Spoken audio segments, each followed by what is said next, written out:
मी assistant professor Jagannath मिसळे, कला व विज्ञान महाविद्यालय तेलगाव, तालुका धारूर, जिल्हा बीड।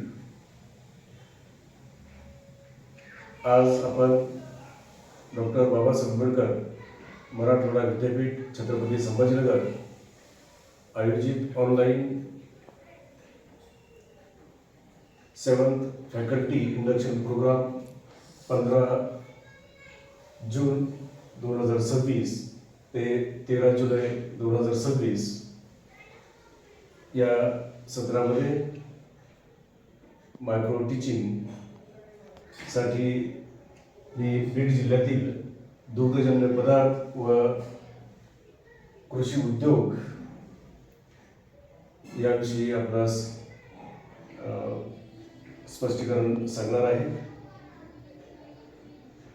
आपण पाहतो की दुधाला मानवी जीवनामध्ये अनन्यसाधारण असं महत्त्व आहे, परंतु या दुग्धजन्य पदार्थापासून वेगवेगळे पदार्थ निर्माण केले जातात। त्याचा अभ्यास मी करत आहे। या अभ्यासाची पार्श्वभूमी म्हणजे नंबर 1, मराठवाडा हा ड्राय रिजन म्हणून ओळखला जातो। या मराठवाड्यातील बीड जिल्हा हा सुद्धा पर्जन्यछायेच्या प्रदेशामध्ये मोडत आहे। या ठिकाणी तलावांची संख्या कमी आहे। बीड जिल्ह्याचे 2 भाग केले जातात, एक दक्षिणेकडील भाग आणि दुसरा उत्तरेकडील भाग। उत्तरेकडील भाग हा सुपीक भाग म्हणून ओळखला जातो। दक्षिणेकडील भाग हा उंच किंवा डोंगराळ आहे।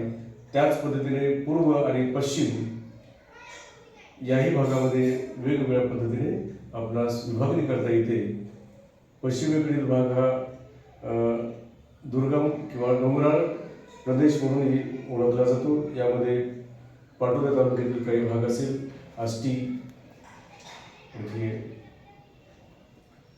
शिरूर, कासार हे यामध्ये जिल्हे येतात आणि सदरमध्ये बीड, गेवराई, माजलगाव हा भाग प्रामुख्याने गृहीत धरला जातो। म्हणून बीड जिल्हा हा अतिशय दुग्धजन्य पदार्थामध्ये महत्त्वाची भूमिका निभावतो। त्याच पद्धतीने या ठिकाणचे जे पशुपालन आहे,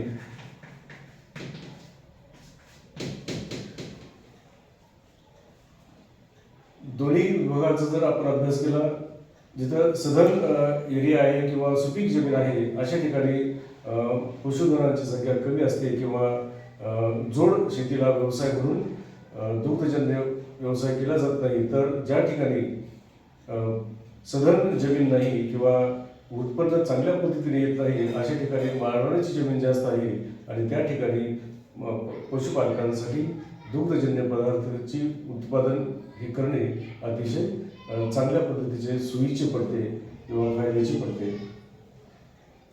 तसेच पारंपरिक शेती,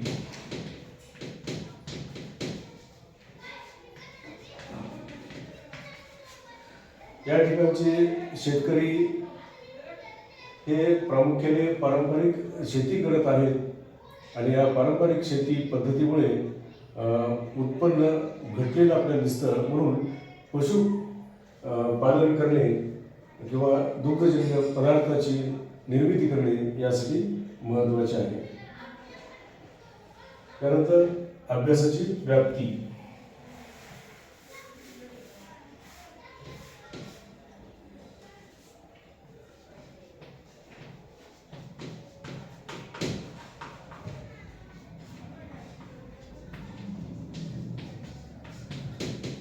कोणत्याही गोष्टीचा अभ्यास करत असताना त्याची व्याप्ती ही कशा पद्धतीची आहे हे पाहणे गरजेचे आहे। त्यापैकी नंबर 1 भौगोलिक व्याप्ती,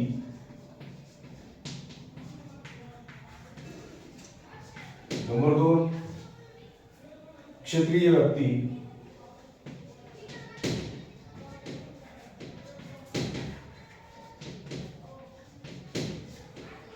नंबर 3 उत्पादन व्याप्ती,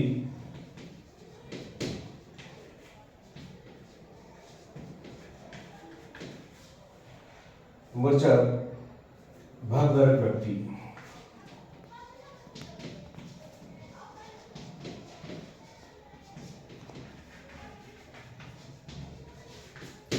म्हणजेच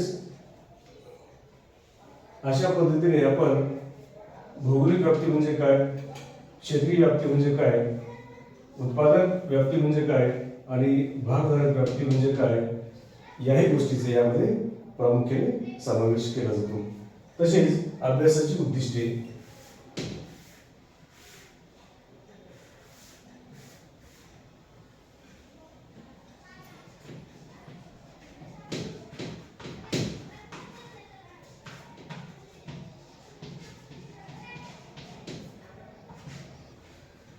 उद्दिष्टे हे पाहत असताना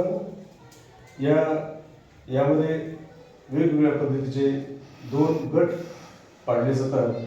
पहिली उद्दिष्टे, दुय्यम दर्जाची उद्दिष्टे, यानंतर संशोधन पद्धती,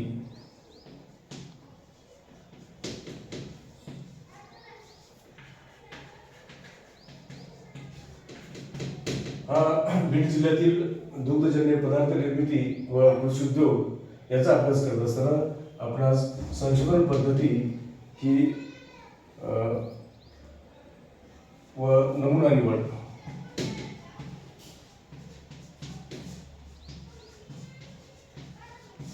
संशोधन पद्धती आणि नमुना निवड करणे हे आवश्यक आहे.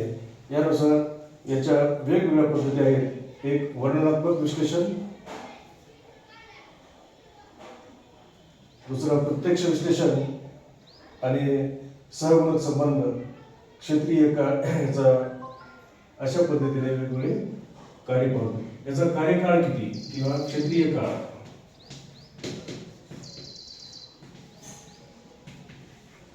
म्हणजे हा अभ्यास करण्यासाठी आपणास किती कालावधी लागणार आहे किंवा आपण किती कालावधी पर्यंत हा अभ्यास आपण करू शकतो. यानुसार आपणास वेगवेगळ्या पद्धतीचे सांख्यिकीय रिपोर्ट आपल्याला तयार करावे लागतील. उत्पादक ग्राहक किती आहेत, उत्पादन स्थानिक किरकोळ विक्रेते किती आहेत, सहकारी संस्था किती आहेत, मध्यस्थी किती आहेत किंवा जे आपण एजंट म्हणतो, दलाल म्हणतो, शहराजवळ किती आहेत, या सगळ्या गोष्टींचा आपल्याला सीधा विचार करावा लागतो. म्हणजे अशा पद्धतीने आपण दुधाचा जर विचार केला तर या दुधापासून वेगवेगळे पदार्थ निर्माण केले जातात. यामध्ये खवा आहे, मावा आहे, श्रीखंड आहे, चीज आहे, दही, लोणी, तूप, ताक, अशा पद्धतीने आपण वेगवेगळ्या पद्धतीचे जे निर्मिती आहे ते आपण या ठिकाणी पाहू शकतो.